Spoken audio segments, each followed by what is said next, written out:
Welcome to Luca is a billionaire, where the only thing I invest in is your answers. You start by powering down and unplugging the PC, then ground yourself with an ESD strap. This prevents static damage.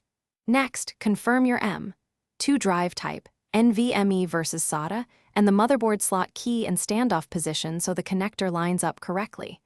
Once done, remove the case side panel and identify the M2 mounting area near the PCIe lanes or chipset. Make sure to keep the mounting screw handy and position the standoff to match the drive length before proceeding. You insert the M2 module into the slot at a 20 to 30 degree angle so the gold contacts fully engage. A gentle wiggle confirms seating. Then press the far end down until it rests on the standoff and fasten the mounting screw. Tighten just until snug to avoid damaging the PCB. Once secured, reattach any heatsink or thermal pad and make sure the drive does not conflict with adjacent cards or cables.